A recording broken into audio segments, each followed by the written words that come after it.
안녕하세요. 자, 오늘은 9월 모의평가 문제를 풀어보려고 합니다. 우리 1번 문제부터 바로 시작해 볼게요. 1번.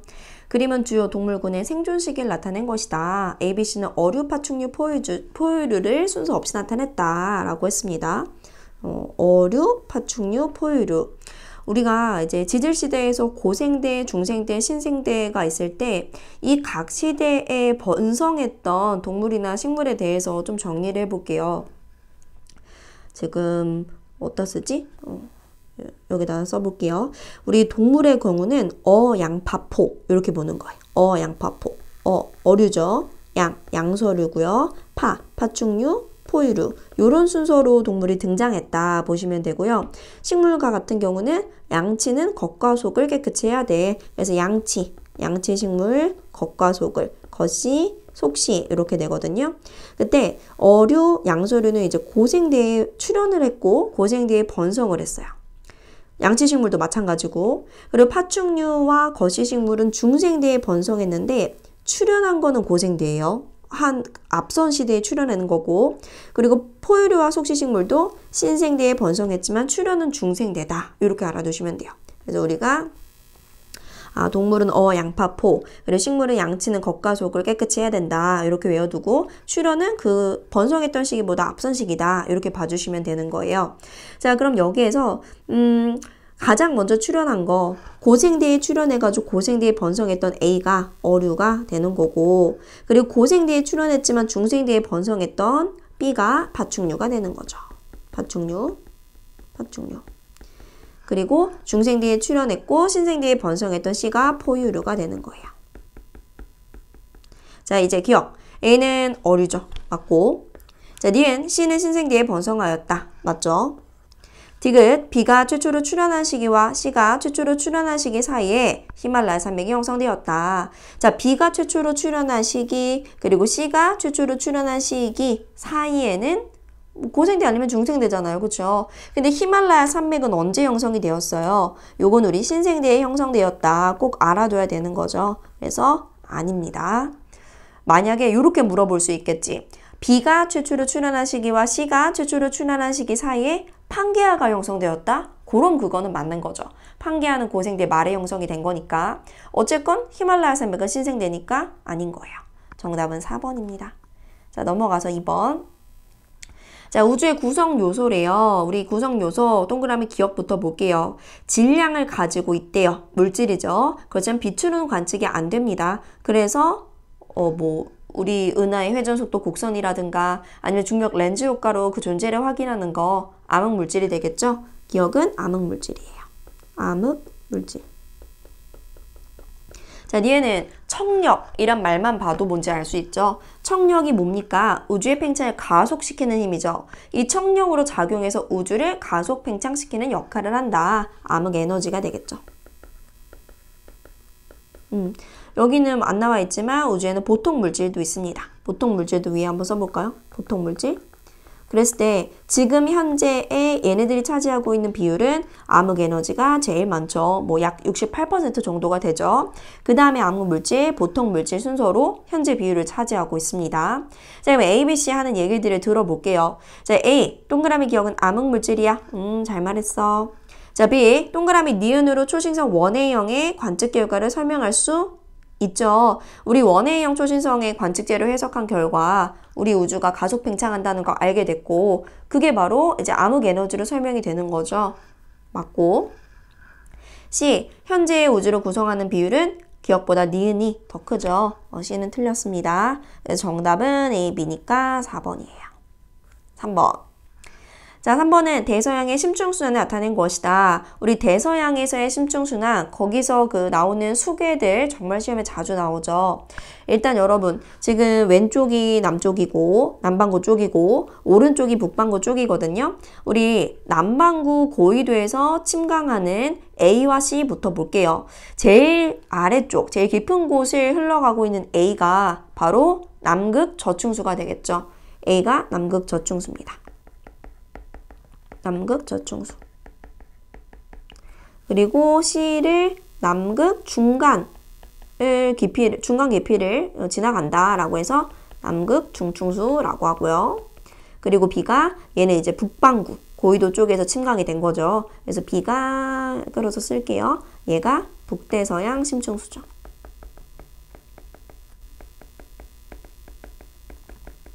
그리고 이런 것도 봅시다. 북대서양 심층수가 침강하는 요 침강의 장소를 우리 뭐라고 해요? 여기가 바로 그린란드죠. 그린란드.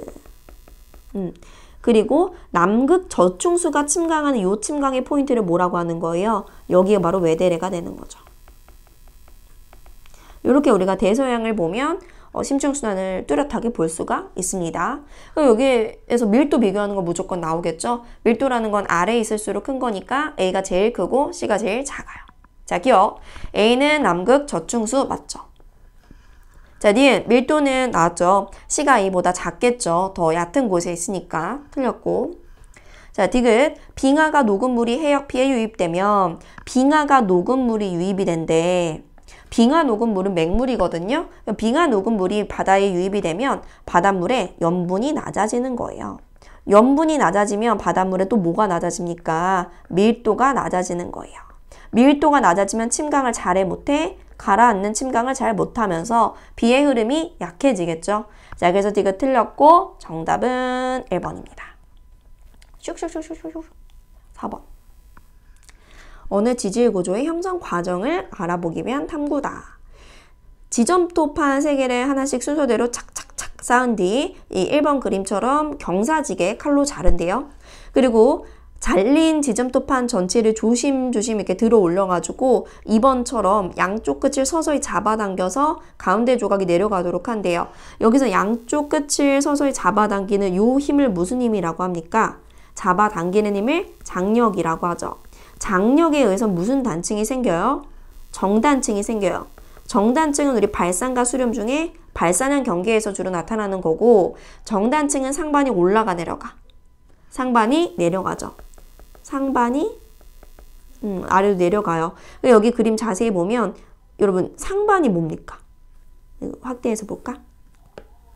요렇게 있을 때 우리 사람 그리면 사람 머리통이 지금 여기 있잖아요. 이렇게 상반신이 있는 곳이 여기니까 지금 얘가 상반인 거예요. 상반. 지금 상반에 해당하는 땅덩어리가 내려간 거 보니까 상반이 내려갔다. 정단층이다. 라는 거죠. 자, 슉슉슉. 그리고 다에서는 3번 그림처럼 이 지점토를 칼로 막 위쪽을 수평하게 잘랐대요. 요건 이제 침식의 과정이죠. 침식이 되고 그리고 그 위에 새로운 지점토를 올렸대요. 다시 퇴적이 되는 거죠. 부정한 말하는 거죠. 실제로는 우리가 침식이 일어나기 위해서 위로 융기를 해야 되고 다시 퇴적이 일어나기 위해서 다시 이제 아래로 침강이 일어나야 된다라는 과정도 알고 있죠. 부정합이 만들어지는 원리에서는. 자, 이렇게 실험을 받고 이제 우리 기억부터 볼게요. 동그라미 기억에 해당하는 힘은 횡압력 아니고 장력이죠. 틀렸습니다. 니은 다는 지층의 침식, 깎이는 과정에 해당이 되죠. 칼로 잘랐으니까. 디귿 라에서 부정합 형태의 지질 구조가 만들어지죠. 침식되고 그 위에 다시 퇴적이 됐으니까. 맞고 정답은 니은 디귿 5번입니다. 자, 이제 5번 문제. 자, 가는요. 2004년부터 그린란드 빙하의 누적 융해량 빙하가 녹은 양 말하는 거죠. 자, 근데 나는 전 지구에서 일어난 빙하 융해와 해수의 열 팽창에 의한 평균 해수면 높이 편차의 값을 나타낸 거래요. 여러분 빙하가 녹으면 물이 더 유입이 되는 거니까 해수면이 높아질 거고요. 해수의 열 팽창이란 건 해수의 수온이 높아지면 해수 자체가 이제 부피가 팽창하면서 또 해수면이 높아지겠죠. 그래서 나부터 보면 지금 나에서 빙하의 융해든 해수의 열 팽창이든 해수면 높이 편차가 증가하는 경향인 거 우리 확인할 수 있습니다. 자, 이제 우리 기억부터 볼게요. 이 문제는 딱 봐도 이제 자료 해석형 문제인 거를 알 수 있어요. 자, 기억. 그린란드 빙하의 융해량은 기억 기간이 니은 기간보다 많다. 지금 각 그래프에서 세로축이 빙하의 누적 융해량이니까 우리 기억에서의 융해량은 기억 기간 시작할 때, 기억 기간 끝날 때 요만큼이 누적 융해량이 되는 거고 니은도 니은이 시작될 때, 니은이 끝날 때 요만큼이 융해량이 되는 거죠. 기억보다 니은이 더 많죠. 기억 기간이 니은 기간보다 많다는 틀렸고 니은 나에서 해수 열 팽창에 의한 평균 해수면 높이 편차는 2015년이 2010년보다 크다? 해수 열팽창에 의한 높이 편차는 요거 보면 되는 건데 2010년이 여기고 2015년이 여기니까 2015년이 더 큰 거죠. 니은 맞고. 디귿 나의 전 기간 동안 평균 해수면 높이의 평균 상승률은 열팽창에 의한 것이 빙하 융해에 의한 것보다 크다. 이것도 자료 해석하는 거지. 빙하 융해에 의한 팽창 높이의 편차 증가가 열팽창에 의한 것보다 더 큰 거 확인할 수 있죠. 그래서 디귿 보기는 열팽창에 의한 게 빙하 융해보다 큰 거 아니죠. 틀렸고 정답은 니은입니다. 요 앞 페이지에서는 크게 어려운 게 없어서 좀 빠르게 풀어봤고 이제 6번으로 넘어갈게요. 자, 6번. 제가 지금 유튜브에 10월 모의고사 해설을 먼저 올렸거든요. 근데 10월에도 요거랑 비슷한 문제가 나왔었죠. 9월에도 나왔던 문제입니다. 계속해서 생명가능지대에서 그 행성이 받는 단위시간 단위 면적당 복사에너지에 관한 문제가 나오고 있거든요. 자, 6번 볼게요. 표는 서로 다른 외계 행성계에 속한 행성 가나에 대한 물리량을 나타냈고요. 가나는 생명가능지대에 위치하고요. 그 각각의 중심별은 주기율성이래요. 그런데 우리 중심별의 광도가 태양을 1이라고 하면 가 같은 경우는 태양보다 작고 그리고 나 같은 경우는 태양보다 크대요. 그럼 우리가 알고 있는 그 생명가능지대에 나오는 그 그래프 생각해 볼게요. 가로축이 중심별로부터 거리고 그리고 세로축이 중심별의 광도라고 할까요? 태양이 이렇게 1이라고 하면 가는 태양보다 더 광도가 적은 거고 그리고 나는 태양보다 광도가 큰 거죠. 그랬을 때 우리 생명가능지대는 중심별의 광도가 클수록 생명가능지대가 멀고 폭은 넓다라는 거 알고 있죠. 그럼 봅시다. 태양 같은 경우는 1AU만큼 떨어졌을 때 여기에 이제 우리 지구가 있는 거잖아요. 그런데 가부터 볼게요. 중심별의 광도가 태양보다 적어요. 여기라고 해볼게요. 그때 단위시간 단위 면적이 받는 복사에너지양, 그러니까 행성이 받는 이 단위시간 단위 면적당 복사에너지는 지구가 1인데 얘도 1이래. 그럼 얘는 이렇게 생명가능지대에 있으면서 지구랑 이 단위시간 단위 면적당 복사에너지가 같아요. 그럼 얘는 중심별로부터 떨어진 거리는 1보다 더 가까운 거죠. 1보다 가깝다. 자, 나는 중심별의 광도는 태양보다 크고요. 그런데 중심별로부터의 거리는 1이래. 그러면 중심별로부터의 거리는 지구랑 똑같이 1인데 중심별의 광도는 더 크니까 얘는 생명가능지대보다 더 안쪽에 있는 거죠. 근데 그렇게 보려고 했더니 가랑 나가 모두 생명가능지대에 위치한다고 했네. 그러면 얘는 자, 이거 좀 살짝 아까 그랬던 거 지우고 땡땡땡 이렇게 그려볼게요. 이게 1.2일 때 이런 식으로 되겠죠. 그러면 얘는 생명가능지대 안에 들어있긴 하는데 지금 지구보다 지구랑 별에서부터 떨어진 거리는 같은데 별의 광도가 더 큰 거잖아요. 중심별의 광도가 더 큰 거잖아요. 그러면 얘는 요 동그라미 니은 값이 1보다 더 커요, 작아요? 더 큰 거지. 더 복사에너지를 많이 받으니까. 이해 가셨죠? 자, 그럼 이제 우리 기억부터 봅시다. 동그라미 기억은 1보다 작고요. 니은, 동그라미 니은은 1보다 큽니다. 디귿, 생명가능지대의 폭은 나의 중심별이 요거죠. 그리고 가의 중심별이 요거죠. 나의 중심별이 가의 중심별보다 더 넓겠죠. 별의 광도가 클수록 생명가능지대의 폭도 더 넓어집니다. 그래서 정답은 기억만 맞으니까 1번을 골라주시면 돼요. 자, 6번 문제 풀어봤고 이제 7번 태풍.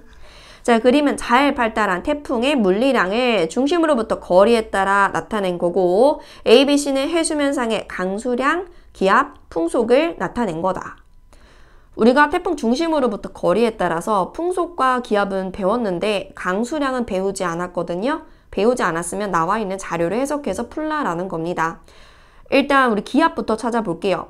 기압이란 건 태풍의 또 다른 이름은 열대 저기압이죠. 태풍은 저기압이에요. 그래서 태풍의 중심 쪽으로 갈수록 기압은 점점점 낮아지는 거거든요. 그래서 점점 중심으로 갈수록 낮아지는 B가 기압이지. 풍속은 태풍 중심 쪽으로 갈수록 풍속이 빨라지다가 완전 태풍의 중심 부근에서는 풍속이 급감한다고 알고 있습니다. 그러면 A가 풍속인 거죠. 그럼 자연스럽게 이 꿀렁꿀렁 거리는 C가 바로 강수량이구나. 태풍 중심으로부터 거리에 따라 그 위치에 따라서 강수량이 좀 많을 수도 있고 적을 수도 있구나. 강수량이 많은 곳은 그만큼 상승 기류가 활발한 곳이겠거니 라고 생각해 주시면 됩니다. 자, 이제 기억 볼게요. B는 기압이죠. 틀렸고.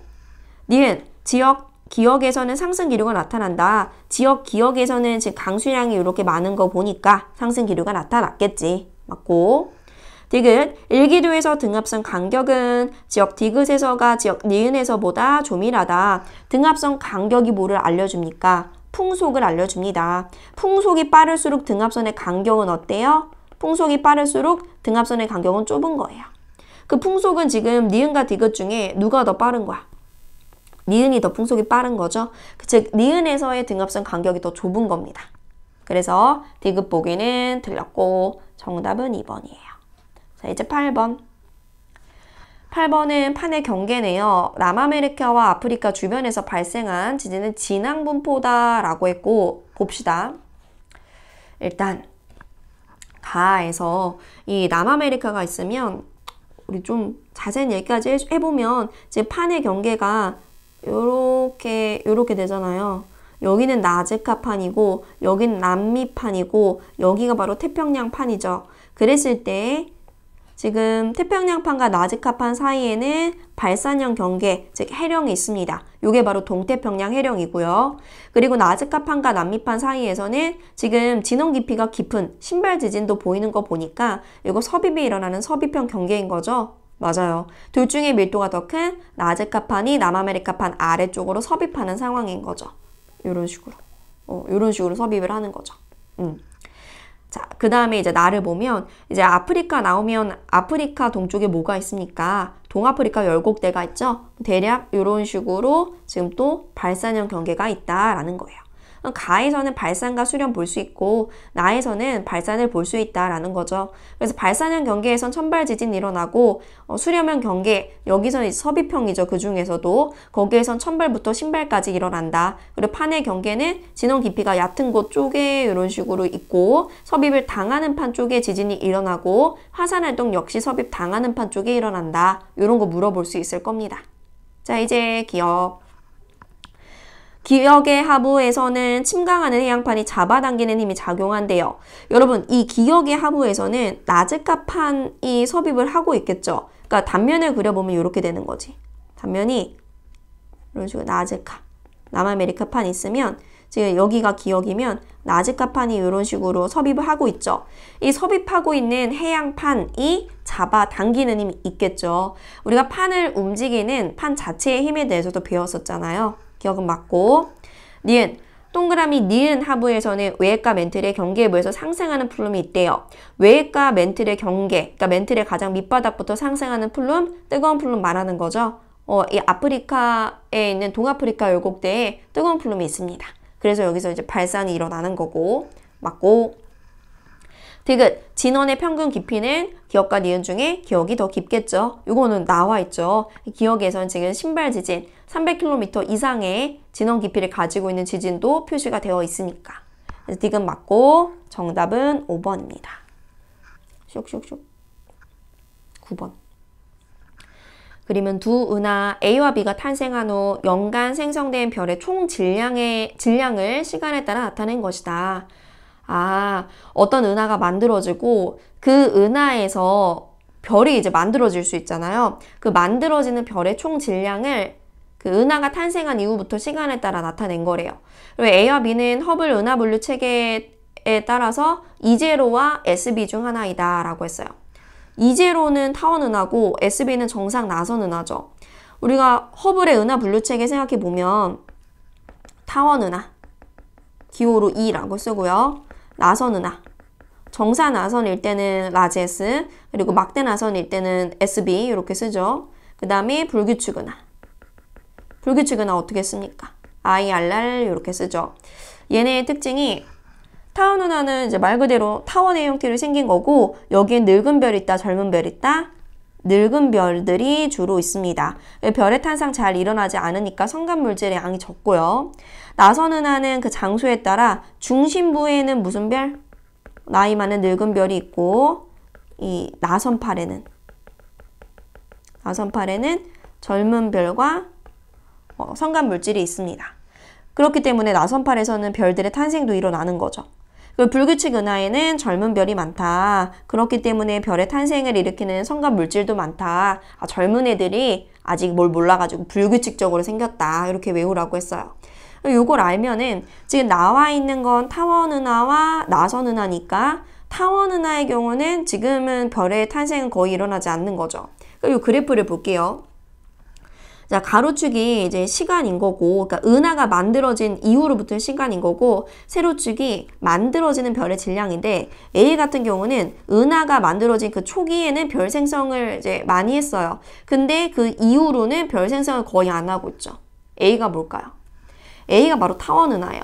선생님, 타원 은하에선 별 생성 안 일어난다면서요? 근데 타원 은하에 있는 별들도 언젠가는 태어났겠죠. 그 은하가 만들어지는 초기에 만들어지고 그 이후의 시간이 지나고서는 만들어진 그 별들이 계속 남아있는 거지 새로 별이 안 만들어진다. 이런 의미인 거거든요. 그래서 A가 타원 은하, 그리고 B가 자연스럽게 요게 이제 정상 나선 은하가 되겠죠. 그래서 얘는 은하 생성 초기에도 별이 만들어졌으나 시간이 흐른 후도 별이 만들어지긴 한다. 자, 이제 기억. B는 나선 은하이기 때문에 나선팔을 가지고 있습니다. 니은 T1일 때 연간 생성된 별의 총 질량은 T1일 때 보니까 A고 B잖아요. 그쵸? A가 B보다 크죠? 맞고. 디귿 T2일 때 별의 평균 표면 온도는 B가 A보다 높대요. T2일 때 별의 평균 표면 온도 시간이 한참 지난 후죠. 그쵸? 은하가 나이를 먹은 후에요. 근데 우리 타원 은하의 경우는 대체로 이제 붉은색 별이 많다라고 했었는데 그 이유가 HL2에 나타내보면 이렇게 이제 주계열성이 있잖아요. 근데 얘는 이제 질량이 큰 주계열성이니까 진화의 속도가 빠르죠. 빨리 진화해서 거성 단계로 넘어가 버리는 거예요. 타원 은하 자체는 이제 초반에 별 생성이 끝나고 나중에 이제 별 생성이 일어나지 않는다라고 했어요. 그러면 타원 은하는 뭐냐면 이제 처음 만들어진 별 중에 요런 애들은 이미 진화해서 거성 단계로 넘어갔고 그 나중에 시간이 지나고도 주계열로 남아있는 애들은 질량이 워낙 작아가지고 진화의 속도가 느려서 남아있는 거예요. 그러니까 요런 애들이 남아있으니까 타원 은하는 붉은색 계열로 보인다는 거죠. 그 표면 온도가 어떻다는 거예요? 낮은 편이라는 거죠. 평균 표면 온도는 B가 A보다 높은 게 맞는 거예요. A가 더 낮은 거예요. 자, 그러면 우리 디귿 맞고 정답 5번입니다. 이제 10번. 감안하는 장마 기간 중 어느 날 같은 시각 우리나라 부근에 지상 일기도와 적외 영상을 나타낸 것이다. 자, 위성 영상 자주 나오죠. 적외 영상이랍니다. 밤에도 사용할 수 있고 적외 영상이 알려주는 건 구름 최상부의 높이입니다. 적외 영상에서 밝은 색일수록 최상부의 높이가 높다라는 거죠. 봅시다. 그러면 일단 나에서 지금 밝은 색이 일단 구름이 나타나는 곳인데 우리가 장마전선이란 건 아래쪽에 있는 북태평양 기단과 위쪽에 있는 오호츠크의 기단이 서로 세력 다툼을 하는 정체전선인 거죠. 그때 우리는 그 장마전선에 북쪽에 구름이 생긴다는 거 알고 있잖아요. 그럼 지금 장마전선이 어디 있는 거냐면 구름이 있으면 여기에 장마전선이 있어야지 장마전선 북쪽에 구름이 있는 게 설명이 되는 거죠. 이 아래쪽에 북태평양 기단이 이런 식으로 가려고 하는 거고 위쪽에 오호츠크의 기단이 이런 식으로 기호를 그려주면 되는 거예요. 그러면 대략 우리 가에도 장마전선을 그냥 대략 옮겨 그려본다면 이런 식으로 장마전선이 있다라는 거죠. 이런 식으로 지금 뭐 C와 D 사이에 있게 된다라는 거죠. 자, 기억. 북태평양 고기압은 고온다습한 공기를 우리나라로 공급하죠. 북태평양 고기압 고온다습이다라는 성질을 우리 알고 있죠. 여기 이렇게 오고 있는 거죠. 맞고 니은 동경 125도에서는 어디야? 125도에서 장마전선 125도면 여기죠.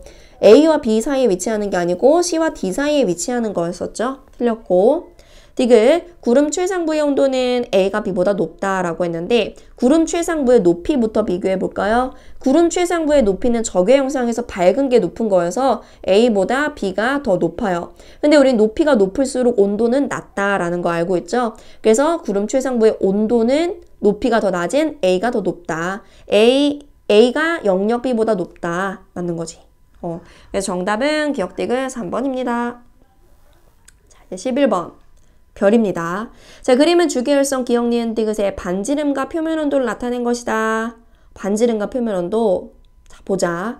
자, 기억 같은 경우는 표면 온도가 뭐 대략 한 6000 켈빈, 반지름이 대략 한 1, 뭐야, 이거 태양 아니야? 거의 이제 태양에 가까운 별이다 라고 볼 수 있고요. 반면에 니은과 디귿은 여러분 표면 온도가 1000켈빈이면 얘가 이제 분광형 A형에 해당하죠. 그럼 니은 디귿은 분광형이 O형에 해당하겠죠. O형일 겁니다. 그럼 니은 디귿은 뭐예요? 얘는 태양에 비해서 질량이 아주 큰 별들이다 라는 거죠. 그럼 걔네들의 특징을 한번 적어봅시다. 니은 디귿은 태양보다 질량이 큰 애예요. 태양보다 질량이 큰 주계열성이라면 우리 주계열성 같은 경우는 에너지원이 중심부에서의 수소핵융합 반응인데 그 수소핵융합 반응이 CNO 순환 반응이 더 우세할 겁니다. 그리고 얘네들은 그 주계열성일 때 내부 구조가 어떻게 될까요? 대류가 안쪽이에요? 바깥쪽이에요? 우리 태양의 쌀알무늬 생각해보면 태양 표면에 쌀알무늬 있는 거 태양 바깥쪽에 대류 있기 때문이잖아요.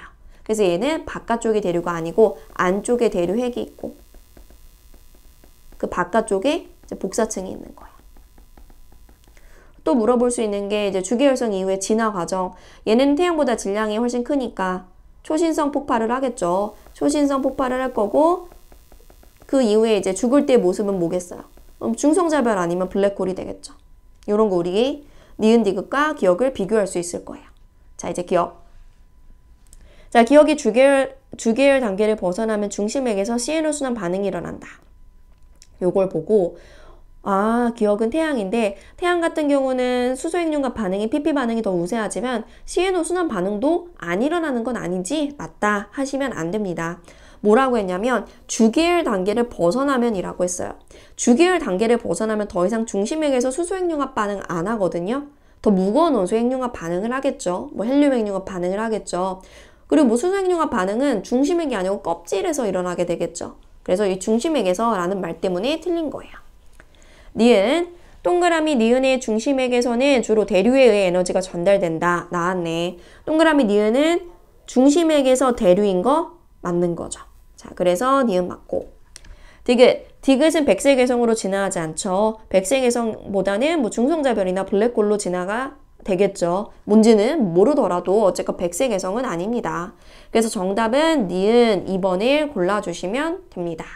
자, 이렇게 우리 두 번째 페이지 풀어봤습니다. 이제 세 번째 넘어갈게요. 자, 12번. 그림 가는 어느 날 우리나라 주변 표층해수의 수온과 염분 분포고 그래 나는 수온 염분도라고 합니다. 그러면 지금 가에서 A, B, C 지점이 있는데 거기에서 수온과 염분을 읽어가지고 나의 수온 염분도에 기록을 해볼게요. 그럼 얘네들의 밀도를 비교할 수 있을 겁니다. 자, 일단은 우리 수온부터 볼까요? 지금 지도에서 이게 제주도죠? 요렇게 지금 우리 한반도의 일부가 나와 있고요. A 같은 경우는 완전 이제 중국 쪽에 있네요. 수온이 대략 12도고 B는 수온이 10과 12 사이니까 뭐 약 11, C는 16이네.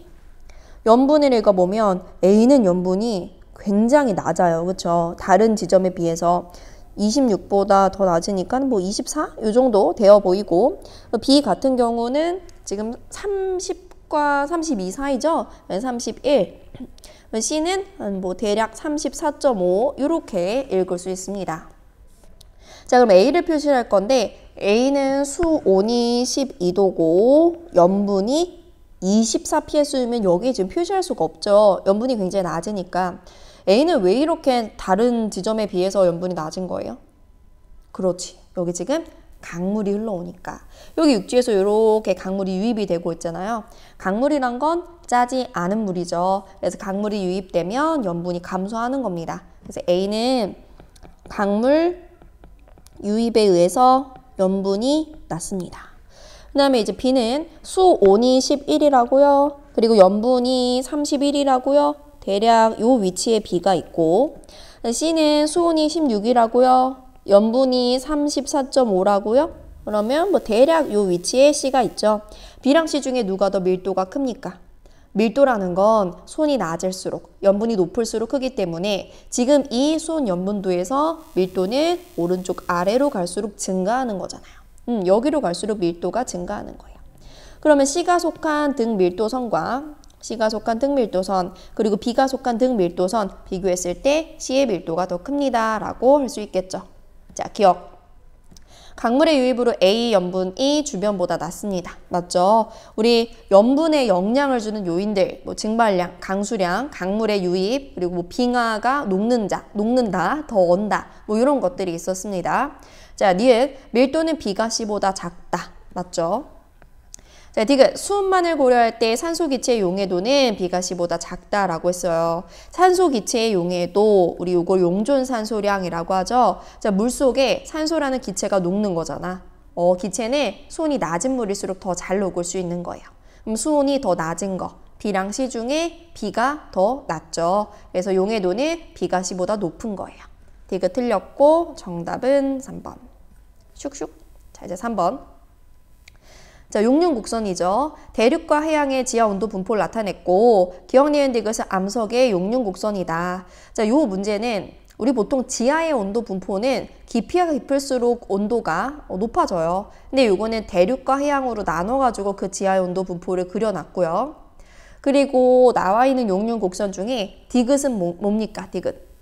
맞아요. 디귿은 지금 물을 포함하지 않은 멘틀이에요. 니은은 뭐예요? 니은은 물을 포함한 멘틀이에요. 멘틀은 일반적으로 물을 포함하지 않는데 어떤 특수한 상황에서 멘틀에 물이 유입이 될 수 있죠. 그렇죠. 섭입하는 상황에서 함수 강물 속에 물이 빠져나와서 그 위쪽에 멘틀로 물이 유입이 되는 겁니다. 그래서 용량 좀 떨어지는 거고 그 다음에 기억은 뭡니까? 맞아요. 기억을 끌고 와서 쓸게요. 얘는 물을 포함한 화강암, 즉 대륙지각의 용륜곡선이다 라고 볼 수 있는 거죠. 우리 보시면 지금 대륙지각을 구성하고 있는 화강암의 경우는 이 정도 깊이 아래서는 자연스럽게 마그마가 생길 수가 있어요. 왜냐하면 지하의 온도가 이 용융점보다 더 높으니까 대륙일 경우, 해양일 경우에는 이 정도 깊이 아래에서 마그마가 생기죠. 그리고 멘틀 같은 경우도 물이 유입이 된다면 해양 같은 경우는 이 정도 깊이 아래로 그리고 대륙 같은 경우는 이 정도 깊이 아래에서 마그마가 생길 수가 있겠네요. 그리고 여기 뭐 A에서 A', B에서 B' 되는 것도 보시면 A에서 A' 되는 건 어떤 거예요? 지하의 온도가 더 높아지는 거죠. 지하의 온도가 높아지는 거. 온도가 높아진다. 마그마가 이제 위쪽으로 올라가다가 대륙지각의 아랫부분에 착하고 부착되는 경우가 이런 경우가 되겠죠. 그 다음에 B에서 B' 되는 건 뭡니까? 지하 물질이 위쪽으로 올라가는 거니까 이게 바로 깊이가 얕아진다. 즉 압력이 감소한다라는 거고요. 이 압력 감소에 의해서 마그마가 생성되는 건 해령이나 아니면 그렇죠. 열점의 경우가 이런 원리로 현무암질 마그마가 만들어지죠. 이것도 써둡시다. 지금 요렇게 B'B'으로 만들어지는 거는 현무암질 마그마고 A''으로 만들어지는 건 화강암이 녹는 거니까 화강암질 또는 똑같은 말로 유문암질 마그마예요. 그럼 우리 또 SiO2 함량을 비교하고 싶죠? 유문암은 SiO2 함량이 그렇죠. 더 높습니다. 몇보다? 63%보다 높고 현무암은 52%보다 낮아요. 자, 이 정도 해놓고 기억 봅시다. AA' 과정으로 생성되는 마그마는 유문암질 마그마.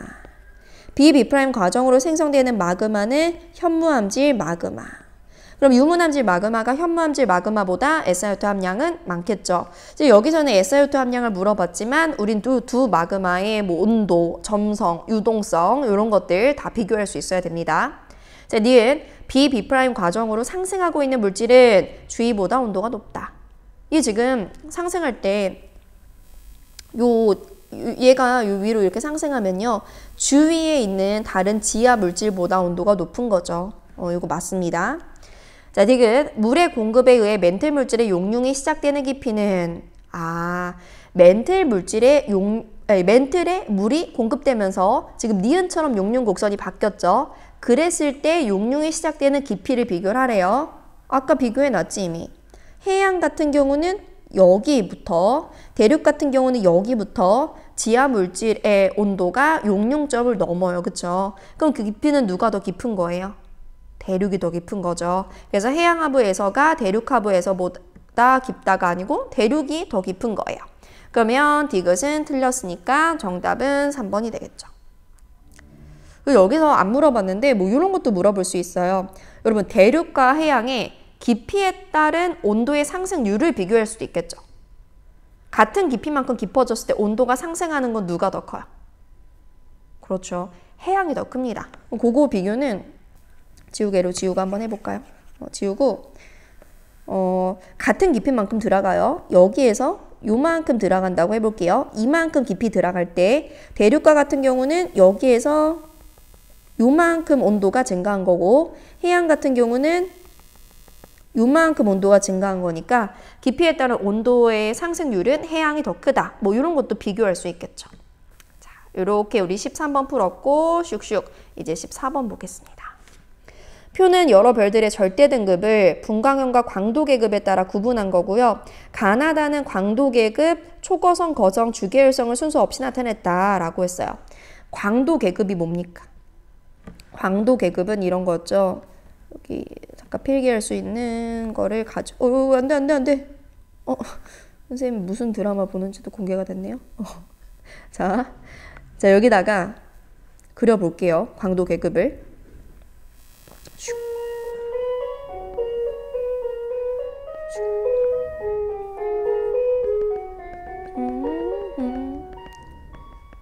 자, 가로축이 분광형이고 그리고 세로축이 절대 등급이다. 아니면 뭐 광도다라고 해볼게요. 광도. 이렇게 있을 때 우리가 별들의 종류에 따라 같은 분광형일 때 광도를 비교할 수 있죠. 우리는 이렇게 있는 게 뭐예요? 이게 이제 주계열이고 주계열의 광도 계급은 알아두셔야 됩니다. 주계열의 광도 계급은 5예요. 5. 로마 숫자 5. 그리고 그 위에 뭐 초거성 대충 그릴게요. 뭐 거성 있고 뭐 중거성 뭐 이런 거 있고 마지막에 이렇게 백색 외성까지 있는 거죠. 근데 우리 요거 기억합시다. 요게 지금 뭐 초거성이고 요게 이제 거성이고 한데 이 위로 갈수록 광도 계급은 더 숫자가 작은 거예요. 요게 1, 요게 2, 요게 3 이런 식으로 되는 겁니다. 되셨죠? 그때 우리 비교할 수 있는 게 같은 분광형일 때 광도를 비교하는 거죠. 같은 분광형을 가질 때 주계열보다는 거성이나 초거성이 더 광도가 크다라는 거. 그럼 지금 여기 나와 있는 건 초거성과 거성, 주계열성이 나와 있는 거죠. 그러면 가나다가 각각 뭔지를 찾으려면 이 나와 있는 분광형 중에 하나를 보면 되는 거예요. 뭐 이걸로 볼까요? 비제로로? 같은 분광형일 때, 즉 광도가 가장 큰 거, 즉 절대 등급이 가장 작은 게 뭡니까? 다죠. 다가 초거성이에요. 이게 지금 초거성. 그 다음으로 작은 게 나죠. 나가 거성. 제일 그러니까 절대 등급은 큰 거, 그러니까 광도가 작은 거, 그게 이제 주계열성이죠. 이렇게 뭐 분광형 4개 중에 하나 선택해가지고 우리 절대 등급을 비교해보면 얘네 각각 어떤 광도 계급인지는 찾을 수가 있습니다. 이 정도 해놓고 기억부터 볼게요. 기억. 가는 주계열성이다. 맞죠? 니은. 나에서 광도가 가장 작은 별의 표면 온도가 가장 낮다라고 했는데 즉 나에서 광도가 가장 작은 별은 절대 등급이 가장 큰 별이죠. 뭐냐면 요거예요. 그쵸? 얘의 표면 온도가 가장 낮으니까 표면 온도는 분광형을 보면 되는 건데 지금 얘네 넷 중에 지금 얘가 표면 온도가 가장 낮는가? 아니죠. M형이 표면 온도 가장 낮은 거죠? 이건 아니에요. 디귿. 다에서 별의 반지름은 G0인 별이 M0인 별보다 작다라고 했는데 지금 다에서 G0인 별과 M0인 별 요거 두 개를 비교를 하라는 거죠. 근데 요거 두 개는 지금 절대 등급, 즉 광도가 같습니다. 그럼 우린 요 식을 생각을 해줘야겠지. 광도L은 R제곱 T의 4제곱에 비례한다. 그럼 지금 여기서 광도가 동일하기 때문에 R제곱은 T 4제곱분의 1에 비례하더라. 그 두 개의 대소관계가 반대더라라는 거죠. 그러면 비교를 해볼게요. 여러분 G0랑 M0 중에 표면 온도는 누가 더 높은 거예요? 맞아요. OBAFG KM이니까 G형이 더 표면 온도 높아요. 그러면 반지름은 반대니까 누가 더 큰 거예요? M0가 더 큰 거죠. G0인 별이 M0인 별보다 작다? 디귿 보기 맞네. 정답은 5번이 되는 거죠. 슉슉슉. 자, 이제 15번 보겠습니다. 자, 그러면 해수면 부근에서 부는 바람의 남북 방향의 연평균 풍속을 나타냈고요. 기억과 니은은 각각 북위 60도, 남위 60도 중 하나이다 라고 했어요. 자, 바람의 방향을 지금 남북 방향으로 나타냈대요. 자, 일단 우리는 대기 대순환을 생각해 봅시다. 이 위도에서 왼쪽에 그려볼게요. 자, 적도가 있고요. 이게 북위 30도, 북위 60도, 남위 30도, 남위 60도 라고 했을 때 여기에 부는 바람은 북반구 그려보면 0에서 30도 저위도에는 무역풍 부는 거죠. 0도 쪽으로 이제 수렴이 일어나야 되니까 이런 식으로 될 거예요. 0도인 적도에 다가가면서 이제 진행 방향이 오른쪽으로 편향이 되는 거죠. 이게 무역풍이고 30에서 60도는 이런 식으로 무슨 풍? 편서풍이 분다. 남반구는 대칭입니다. 이런 식으로 불게 되겠죠. 똑같이 무역풍, 똑같이 편서풍이 되고요. 그러면 여러분 지금 0에서 30도를 봤을 때 북반구 같은 경우는 무슨 풍이에요? 바람은 항상 바람이 불어오는 곳을 기준으로 이름을 붙인다고 했죠. 지금 바람이 불어오는 곳이 북쪽에서 불어오기 때문에 북풍이거든요. 0에서 30도에 북풍 부는 거, 즉 마이너스인 게 여기인 거예요. 여기가 북반구다. 북반구. 여기는 북위 60도가 되는 거죠. 여기는 남반구. 남반구니까 플러스인 남풍인 거 확인이 되고 그다음에 여기는 남위 60도. 이렇게 우리 짝지을 수 있어요. 됐죠?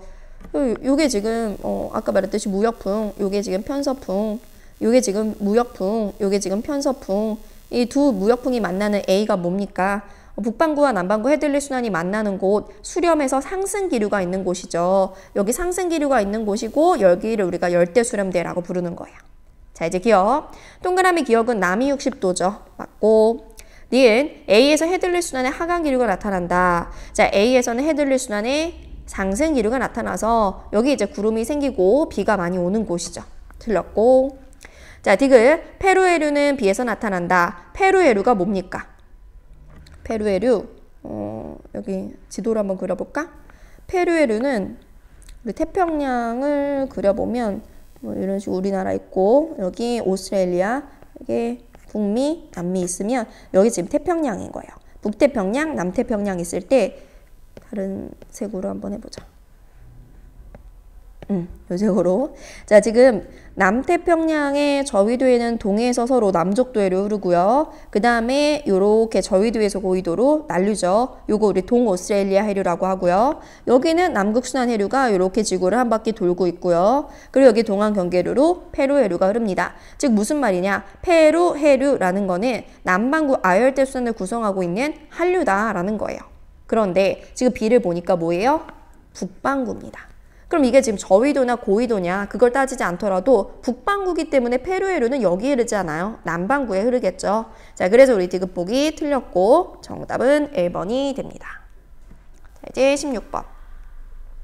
16번은 우주 배경 복사 문제고요. 가랑 나는 둘 다 우주 배경 복사이긴 한데 가는 코비 우주 망원경으로 그리고 나는 WMAP 우주 망원경으로 관측한 거래요. 그랬을 때 이제 온도의 편차를 나타냈는데 누가 더 뭐랄까 이렇게 세밀하게 관측을 한 것 같습니까? 편차가 더 작은 거 나겠죠. 나가 더 세밀하고 정밀하게 본 거거든요. 왜냐면 그 이후에 가가 이전이고 나가 이후니까 관측 기술이 좋아졌기 때문에 그런 거예요. 그리고 A와 B는 지구에서 관측한 시선 방향이 서로 반대이다 라고 했어요. 우주 지평선 양 끝에 있는 곳이다? 이렇게 보면 될 것 같아요. 자, 이제 기억. 나가 가보다 온도 편차의 형태가 더욱 세밀해 보이는 것은 더 이후에 관측 기술이 발달했기 때문이다. 자, 니은 A와 B는 빛을 통해 현재 상호작용할 수 있다 라고 했는데 A와 B는 우주 지평선 양 끝에 있는 곳이다 라고 봤었죠. 근데 우주 지평선 양 끝에 있는 곳은 현재는 빛을 통해 상호작용할 수가 없어요. 근데 문제는 뭐야? 빛을 통해 상호작용할 수 없는데 보니까 얘네들이 우주 배경 복사가 같게 관측이 된다라는 거죠. 그게 바로 빅뱅 우주론으로 설명되지 않는 한계점이라고 했죠. 그래서 우리가 빅뱅 우주론의 한계점은 지평선 문제, 평탄성 문제, 자기올곡 문제 이렇게 있었잖아요. 그래서 니은은 일단 틀렸고요. 디귿, A와 B의 온도가 근데 같아. 빛을 통해 상호작용할 수 없는데 같다. 요거 뭘로 설명했습니까? 그렇죠. 우리 그 급팽창 우주론을 가지고 설명을 한 거죠. 급팽창 우주론으로 우주 초기에 이제 급팽창, 인플레이션 시기가 있었는데 급팽창 이전에는 그림 그려볼게요. 요게 우주의 지평선이라고 해볼게요. 우주의 지평선. 그리고 그 전에 이제 우주의 크기는 요거였어요. 분홍색이 우주의 크기고 파란색이 우주의 지평선이에요. 원래 그 급팽창이 일어나기 전에는 우주의 크기가 우주의 지평선보다 더 작았습니다. 근데 급팽창이 일어난 후 우주의 크기가 급격하게 팽창을 했기 때문에 지금 지평선을 그려보면 지평선이 모유래요. 근데 우주의 크기는 어떻다?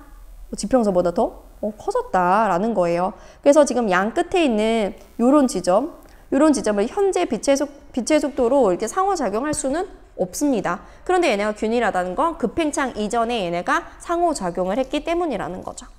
그래서 우리 디귿복이 맞는 거고 정답은 3번이 되는 거예요. 됐죠? 자, 그 다음에 이제 다음 장 보겠습니다. 17번. 17번은 가는 어느 지역 깊이에 따른 지층과 화성암의 연령이고 나는 방사성 원소 X와 Y의 붕괴 곡선이고요. 화성암 B와 D는 X와 Y 중 서로 다른 한 종류만 포함하고 있고 B와 D에 포함된 방사성 원소의 함량은 처음 양의 25%다라고 되어 있어요. 자, 가를 보면 지금 깊이가 이렇게 아래쪽으로 갈수록 깊어지는 거고 그리고 가로축은 연령을 나타내고 있습니다. 우리 C나 A 같은 경우는 깊은 깊이일수록 연령이 이제 많고요. 그리고 얕은 깊이로 갈수록 연령이 줄어드는 거 보니까 아래쪽부터 차곡차곡 쌓인 퇴적암인 거예요. 이건 퇴적층이다. 퇴적. 근데 B랑 D는 뭐예요? 얘는 이 B 안에서, D 안에서는 깊이에 무관하게 연령이 일정하다는 건 뭡니까? 한순간에 굳어가지고 연령이 일정한 거니까 얘네가 이제 화성암이다라는 거죠. 왜 화성암, 왜 퇴적암인지 이해하셨죠? 그리고 지금 화성암에 해당하는 B, D에는 방사성 원소 X와 Y 뭐가 있는지 모르겠지만 일단 들어있대요. 그때 우리가 두 가지 케이스를 생각을 할 수 있습니다. 생각해 볼게요. 자, 이렇게 띄워놓고 지금 B 같은 경우는 방사성 원소가 처음염의 50%, 즉 2분의 1이 있다는 거죠. 반감기 몇 번 지난 거예요? 1회 지난 거예요. 그리고 그 D 같은 경우는 방사성 원소가 처음량의 25%, 즉 4분의 1 있다는 거죠. 그럼 2분의 1의 제곱이니까 반감기가 2회 지났다는 거죠. 그럼 여러분 보세요. 지금 B에 X가 있는지 Y가 있는지 모르지만 B에 X가 있다고 가정하자. 그러면 D에 Y가 있겠지. 그리고 두 번째 케이스. 이번에는 B에 Y가 있다고 가정하자. 그러면 D에는 X가 있겠지. 이렇게 두 가지 케이스를 생각을 해주면 둘 중에 하나에 모순이 있겠죠. 자, 첫 번째 케이스. B에 X가 있다면 지금 나그래프 해석해서 X의 반감기를 읽을 수가 있어요. 원소의 함량이 처음량의 절반, 50이 될 때까지의 시간 2억 년이고요. Y 같은 경우는 1억 년입니다. 그러면 B에 X가 있다면 X의 반감기는 2억 년인데 그 반감기가 B는 한 번 지난 거니까 나이가 2억 살이야. 자, D 같은 경우는 Y의 반감기가 1억 년인데 반감기가 2회 지났으니까 나이가 2억 년이야. 뭐야? B랑 D의 나이가 같아? 그런데 가그래프 보니까 B랑 D의 나이는 확연히 달라. D가 더 나이가 많아. 아, 요게 모순이구나. 틀렸고. 자, 그 다음에 두 번째 케이스는 B에 Y가 있다라고 하면 Y의 반감기는 1억 년인데 반감기가 한 번 지났으니까 나이가 1억 살이야. 자, D 같은 경우는 X의 반감기는 2억 년인데 반감기가 두 번 지났으니까 나이가 4억 살이야. 지금 D가 B보다 나이가 많다? 맞죠. 요게 맞는 케이스인 거예요. 자, 이렇게 해놓고 우리 기억부터 보겠습니다. 자, 기억. A층 하부의 기저여감에는 B의 암석 조각이 있다. 이렇게 되어 있어요. A 하부의 기저여감에는 B의 암석 조각이 있다. 지금 A랑 B의 나이를 비교를 해보면 누가 더 나이가 많습니까? A가 더 나이가 많거든요. 그럼 A라는 퇴적이 먼저 일어나고 B는 뭐예요? 퇴적 이후에 만들어진 화성암이다. 아, 그럼 A보다는 깊이가 더 깊은 곳에 있지만 요거는 관입인 거죠. 관입입니다. 관입했기 때문에 오히려 이런 거죠. A가 먼저 이렇게 있었고 여기에 B가 훅 하고 관입한 거예요. 그럼 여러분 이렇게 보시면 지금 B는 A보다 깊은 곳에 있지만 B가 A보다 연령이 작은 게 설명이 되는 거죠. 그러면 A층 하부에 B의 조각이 있을 리가 없지. 오히려 B 내부에 A의 그 포획감이 있겠죠. 그래서 우리 기억은 틀린 겁니다.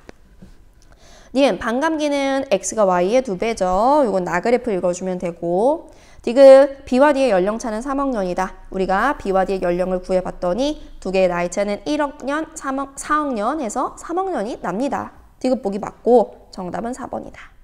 자, 이렇게 17번 풀었고 슉슉슉. 이거 일단 지웁시다. 이따가 옆에 문제 풀어야 되니까 지우고. 자, 아래로 내려갈게요. 뭐야, 이것도 지워야겠네. 18번. 그림 감안하는 서로 다른 외계 행성계에서 행성이 식현상을 일으킬 때 중심별의 상대적인 밝기 변화 나타낸 거고 두 중심별의 반지름은 같대. 그리고 각 행성은 원궤도를 따라 공전하고 공전궤도면은 관측자 시선 방향과 나란하대요. 조건들 확인을 해주시고 봅시다. 지금 가랑 나에서 밝기 감소가 여기서 일어나고 여기서 일어났죠? 요거를 우리 식현상이라고 하는데 여기에서 밝기가 감소한 정도 있죠? 밝기가 감소한 정도는 행성이 중심별을 얼마나 가렸냐를 의미하는 거잖아요. 여기서 어차피 두 개의 중심별의 반지름은 같다라는 조건이 있기 때문에 우린 요 밝기의 감소를 행성의 면적과 비례한다고 봐도 돼요. 근데 행성의 면적은 뭐야? 행성 반지름의 제곱인 거죠. 행성 반지름의 제곱. 이것도 행성 반지름의 제곱과 비례하는 거예요. 그 행성 반지름의 비를 우리가 구할 수 있겠다. 지금 가에서는 밝기 감소가 요만큼이 0.003만큼 감소한 거고요. 그리고 나에서는 밝기 감소가 0.01만큼 감소를 한 거죠. 그러면 행성 면적의 비, 행성 면적의 비, 즉 R제곱의 비가 몇 대 몇이지? 3대 10인 거죠. 그러면 행성의 반지름의 비는 루트 3대 루트 10이다. 이렇게 구할 수가 있어요. 됐죠? 자, 이제 기억 볼게요. 식현상이 지속되는 시간은 가가 나보다 길다. 뭐야? 이거는 그냥 자료 해석해 주는 거죠? 가는 이만큼 지속되고 나는 이만큼 지속이 됩니다. 근데 가로축 간격도 동일하잖아요. 그쵸? 그러면 가가 나보다 긴 거지. 기억 보기 맞고. 자, 니은 가의 행성 반지름은 나의 행성 반지름의 0.3배? 아니죠. 얘는 행성 반지름의 비가 아니고 면적의 비는 나 행성 면적의 0.3배? 이렇게 하면 맞겠지만 반지름의 비는 맞지 않습니다. 틀렸고. 자, 디귿 중심별의 흡수선 파장은 식현상이 시작되기 직전이 식현상이 끝난 직후보다 길다? 이거 무슨 말일까? 궤도를 한번 그려볼게요. 궤도 그림을. 어디다 그리죠? 이것도 그릴 수 있는 걸 메모지를 하나 켤게요. 여기 나왔다. 여기다가 그려보겠습니다. 자, 그려보면 지금 요게 별의 공전 궤도고 그리고 요게 행성의 공전 궤도고 두 개의 공통 질량 중심이 이렇게 있고요. 관측자는 여기 있다고 해볼게요. 그럼 여러분 식현상은 언제 일어나요? 식현상. 그치? 식현상은 행성이 별을 가르는 거니까 별이 여기 있고 행성이 여기 있을 때 식현상이 일어나는 거예요. 그쵸? 근데 얘네들의 그 공전하는 방향을 무슨 방향이라고 할까요? 무슨 방향으로 가정하든 똑같은 결과가 나오긴 합니다. 저는 식의 반대 방향으로 이렇게 가정을 해볼게요. 그러면 지금 식현상이 시작되기 직전, 요거를 핑크색으로 그려볼게요. 식현상이 시작되기 직전에 별은 어디 있습니까? 별은 여기 있고 행성은 여기 있겠죠. 그리고 식현상이 이제 끝난 직후 볼게요. 파란색으로 그려볼게요. 식현상이 끝난 직후에 별은 여기 있고 행성은 여기 있겠죠. 근데 여기서 지금 파장을 비교했으니까 우리 도플러 효과를 보는 건데 도플러 효과는 누구를 보는 거예요? 누가 가까워지냐 멀어지냐를 보는 거예요. 별을 보는 거죠. 그러면 식현상이 시작되기 직전에 별은 지금 관측자로부터 아이고 멀어집니다. 멀어져요. 적색편이죠. 적색편이 파장이 더 길어지는 거예요. 그러면 식현상이 끝난 직후 요때는 별이 관측자에게 접근하고 있습니다. 그럼 이거 청색편이죠? 파장이 더 짧아지는 거예요. 그러면 직전이 직후보다 길다가 맞는 게 되겠네요. 정답은 기억디귿 3번이죠. 자, 이제 19번 문제 보겠습니다. 19번은 요거 어떻게 지워? 삭제하고 19번. 자, 그림은 남아메리카 대륙의 현재 위치와 시기별 고지자기 극의 위치를 나타낸 거래요. 자, 고지자기 극은 남아메리카 대륙의 고지자기 방향으로 추정한 지리상 남극이래요. 지리상 남극은 변하지 않았대요. 현재의 지자기 남극은 지리상 남극과 일치한대요. 무슨 말이냐? 읽어볼게요. 고지자기 극이라는 건 남아메리카 대륙에 그 기록된 거기 암석 속에 남겨진 고지자기 방향으로 추정한 지리상의 남극이래요. 근데 여러분 고지자기 극은 원래 뭐예요? 그 암석 속에 기록된 정보로 해석한 지자기 북극 혹은 지자기 남극이죠. 근데 그거를 지자기 남극이 아니고 지리상 남극이라고 했다는 건 우리는 지리상 남극과 지자기 남극을 같게 본다는 거예요. 근데 지리상 남극은 변하지 않았대요. 그럼 지자기 남극도 변하지 않았겠죠. 그쵸? 그리고 현재 지자기 남극은 지리상 남극과 일치한대요. 근데 현재 지리상 남극이 어디입니까? 여기잖아요. 그쵸? 그럼 제가 지금 노란색으로 표시한 곳, 그러니까 여기요. 요 위치가 지리상 남극이면서 동시에 지자기 남극이에요. 근데 그건 현재만 그런 게 아니고 얘네 위치는 변하지 않았기 때문에 과거에도 이 위치가 지리상 남극과 지자기 남극이더라. 그런데 여기 찍혀져 있는 점은 뭐냐면 이 남아메리카 대륙 속에 여러 나이대의 암석이 있을 거 아니에요. 그 암석 속에 있는 정보로 추정한 고지자기 극이라는 거예요. 그 정보로 추정한 뭐 지리상 남극 혹은 지자기 남극이란 거예요. 이 위치가 이렇게 다르게 나오는 건 뭡니까? 이 지리상 남극이나 지자기 남극의 위치는 여기로 고정인데 얘네가 이렇게 다르게 나온다는 건 대륙이 이동했다라는 걸 알려주는 거죠. 이 대륙이 어떤 경로를 이동했는지 그거 생각해보지 말고 그냥 바로 보기를 보면서 판단을 해볼게요. 자, 기억 500MA에는 북반구에 위치하였다. 지금 얘는 남반구에 있죠. 우리 적도가 뭡니까? 요게 지금 적도잖아요. 그쵸? 그러면 얘가 그 과거의 북반구에 있으려면 지금 이 점들이 지리상 남극이니까 지리상 남극과 90도 이상으로 떨어져야 되는 거잖아요.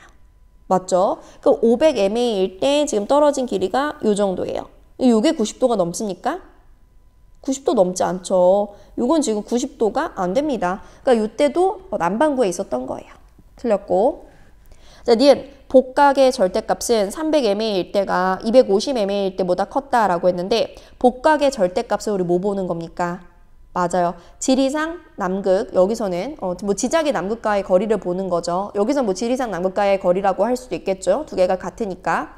그러니까 자남극과의 거리가 가까울수록 혹은 뭐 자북극과의 거리가 가까울수록 복각의 절대값이 큰 거거든요. 그러면 300일 때 거리 볼게요. 300일 땐 거리가 요 정도. 가까운 편이다. 그치? 250일 땐 거리가 요 정도. 300보다는 머네. 그럼 300일 때의 복각의 절대값이 더 큰 거예요.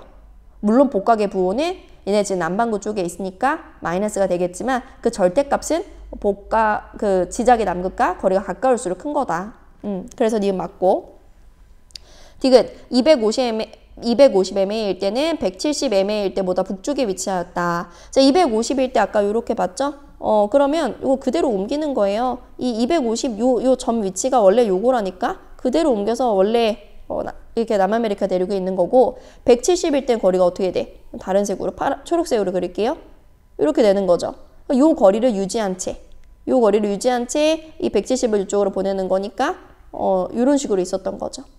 누가 더 북쪽에 있었던 겁니까? 170일 때가 더 북쪽에 있었던 거죠.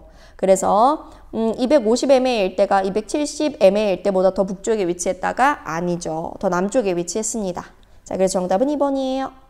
오늘 계속 자남극이 아니고 자북극으로 나오다가 자남극에 관한 문제도 한번 나왔네요. 자, 이제 20번. 자, 마지막 문제고 요거는 엘니뇨 라니냐 문제입니다. 슉. 그림의 유형 1과 2는 두 물리량 X와 Y의 대략적인 관계를 나타냈고 표는 엘니뇨 라니냐가 일어난 시기에 태평양 적도 부근 해역에서 동시에 관측한 물리량과 이들의 관계 유형을 1 또는 2로 나타냈다. 일단 문제를 이해해야겠다. 즉 유형 1과 2의 그래프가 의미하는 게 뭐냐면 가로축의 x와 세로축의 y는 무슨 값인지는 모르겠지만 이 x와 y 값이 유형 1에서는 x가 플러스일 때 y도 플러스야. x가 마이너스일 때 y도 마이너스야. x와 y의 그 값의 경향이 같을 때고 유형 2는 마치 뭐 반비례처럼 x가 플러스일 때 y는 마이너스고 x가 마이너스일 때 y는 플러스인 거예요. 그럼 나와 있는 요 물리량 x와 y의 관계가 플러스 혹은 마이너스 같으면 유형 1인 거고 플러스 마이너스 플러스 다르면 유형 2인 거예요. 그럼 이때 우리가 뭐 엘니뇨 또는 라니냐일 때 x, y가 어떻게 변하는지 따져야 되니까 둘 중에 한 경우를 생각해 봐야겠죠. 뭐 라니냐라고 해도 되고 엘니뇨라고 해도 되는데 저는 엘니뇨의 상황을 한번 생각을 해볼게요. 엘니뇨 상황. 일단 그림을 우리 요거를 띄워볼게요. 요게 이제 적도 묵은 태평양이라고 하고요. 평상시를 생각해 보면 여러분 평상시에 여기 무슨 해류가 흐릅니까? 평상시에 여기 슝슝슝슝슝슝 남적도 해류가 흘러요. 남적도 해류. 무역풍 때문에 흐르는 거죠.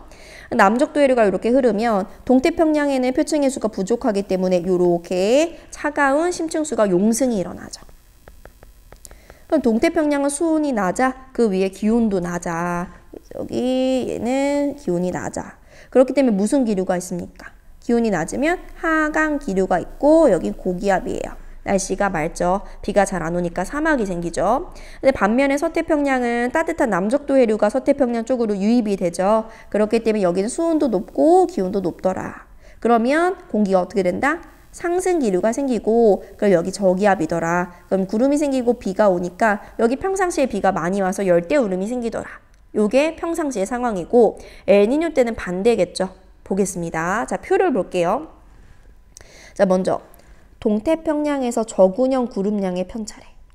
자, 엘니뇨 시기에는 평상시에 동태평양은 구름이 없는 곳인데 엘니뇨 때는 동태평양의 수온이 평소보다 높아지면서 동태평양에서도 상승 기류가 생길 수 있고 구름도 생길 수 있는 거죠. 그래서 평상시보다 강수량이 늘어나는 거죠. 그럼 엘니뇨 시기에 요 값은 플러스인 거예요. 어떻게 하는지 이해가세요? 자, 이번에 요거 해볼게요. 서태평양 해수면 높이 마이너스 동태평양 해수면 높이의 편차래요. 평상시에 서태평양은 동태평양보다 해수면 높이가 높습니다. 왜냐하면 남적도 해류에 의해서 서태평양 쪽에 표층 해수가 많이 유입이 되기 때문에. 그런데 엘니뇨 시기에는 해수면 경사가 어떻게 되냐면 평소보다 더 완만해지게 돼요. 어떻게 되냐? 이런 식으로 되는 거예요. 이런 식으로. 뭐 거의 해수면의 높이가 뭐 차이가 없게 되더라. 그러면 그 편차는 어떻게 되는 겁니까? 감소하는 거죠. 마이너스라는 거예요. 그러면 요 첫 번째 A라는 유형에서 X와 Y의 그 관계는 X가 플러스일 때 Y가 마이너스로 반대로 나타나기 때문에 유형 2에 해당합니다. 어떻게 찾는지 이제 이해 가셨죠? 유형 2. 자, 그 다음에 1번 볼게요. 1번은 X는 서태평양의 해면 기압 편차래요. 이것도 엘니뇨 시기에 플러스인지 마이너스인지 볼게요. 서태평양은 평상시에 원래 고기압, 저기압이더라. 엘니뇨 때는 기압이 평소보다 더 높아지는 거죠. 그래서 강수량이 줄어드니까. 그러면 기압이 평소보다 높아져 해면 기압 편차는 플러스야. 그럼 이때 Y는 뭔지 몰라. 이 기억이 뭔지 모르겠지만 이 관계가 지금 1유형이라고 했으니까 두 개가 같이 가야 되죠. 그럼 여기도 플러스로 반하는 값이 놓여야 된다는 거예요. 자, 그 다음에 이제 B. 자, 서태평양 해수면 수온 마이너스 동태평양 해수면 수온의 편차래. 자, 평상시에 서태평양과 동태평양 중에 누가 더 해수면의 수온이 높습니까? 서태평양이 더 높아요. 그런데 엘니뇨 시기에는 둘 사이의 수온 차이가 줄어드는 거예요. 요 값이 마이너스인 거예요. 자, 그 다음에 워커 순환 세기의 편차는 뭡니까? 워커 순환이라는 건 지금 여기에서 나타나는 어떤 대기의 순환인 거죠. 이런 식으로. 초록색 화살표.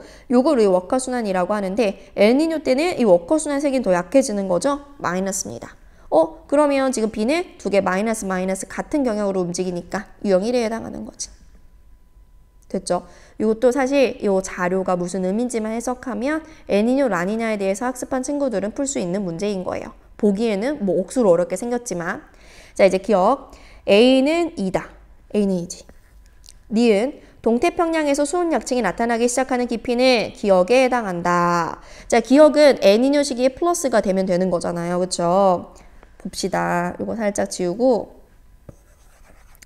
수온 약층이 나타나는 깊이는 요거예요. 따뜻한 해수에서 찬 해수로 바뀌는 그 경계 깊이로 보시면 되는 거거든요.